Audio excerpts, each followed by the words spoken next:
Vygotsky's Sociocultural theory.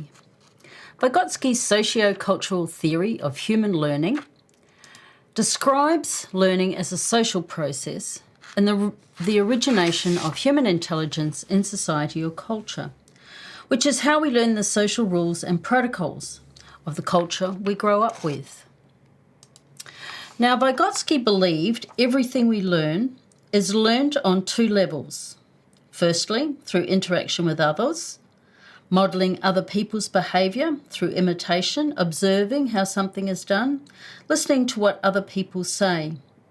This is then integrated into the individual's mental structure. Vygotsky's theory is the idea that children learn through playing with their friends and from others who know more than they do, such as siblings, parents, and teachers. His idea is that the potential for cognitive or thinking and reasoning development is limited to a zone of proximal development. The zone of proximal development consists of tasks that a child or a student can accomplish only with assistance and support, the support of others, and that assistance and support is called scaffolding.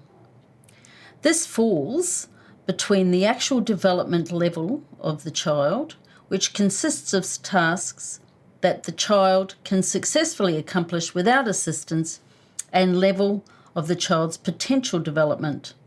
So potential development consists of tasks that a child cannot accomplish, even with considerable assistance and support. So let's have a look here. Zone of proximal development, often called ZPD. So to summarise that, the zone of proximal development is the difference between what a child can do alone and what they can do with the help from a more expert helper. Learning happens when the child is interacting with people from their environment and working in cooperation with their peers. I have several images that depict the zone of proximal development, which I'll use to unpack ZPD. This one shows starting with the purple circle, current understanding and can-do tasks.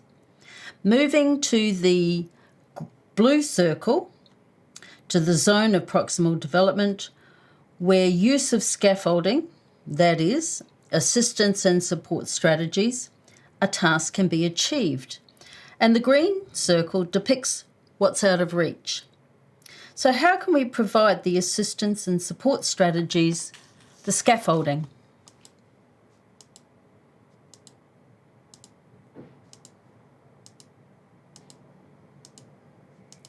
Let's start with what I can do.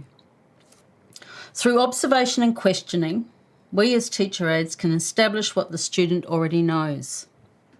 What can I do with help? This is where you come in, with modelling the task or the answer, sharing the student what or how the task can be done, showing the student how to do the task, asking questions to prompt the student through the task or to find the answer. What I can't do? As an educator, part of your role is to recognise when the task is too hard and needs you to take it back a step.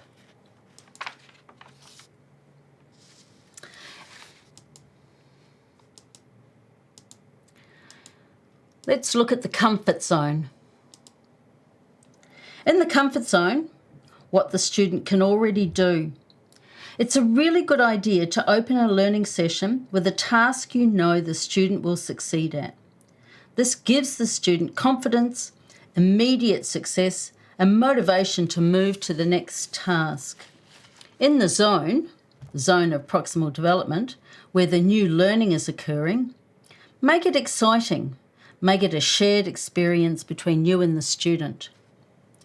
Equip yourself with a number of scaffolding strategies so that you can mix it up, or if one doesn't work, you can use another.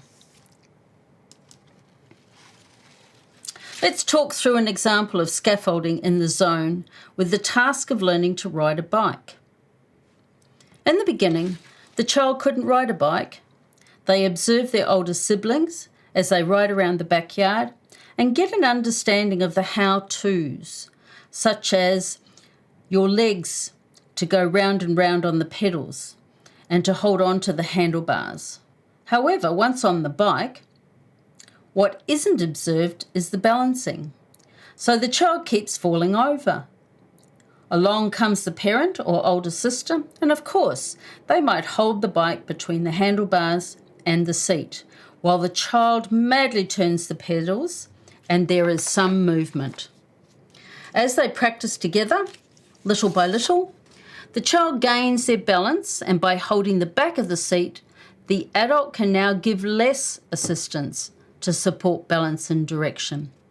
In time and frustration and a few more falls, the child is able to move the bike without the assistance of another pair of hands.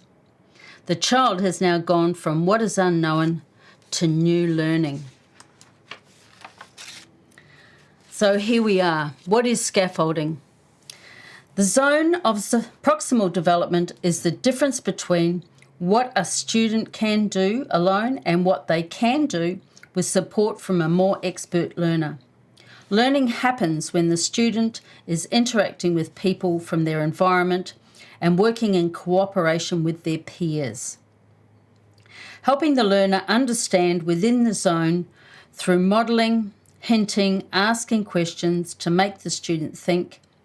Adults in support of students' learning gradually lessen the amount of support as the student learns, and this is scaffolding. Thank you very much for your time.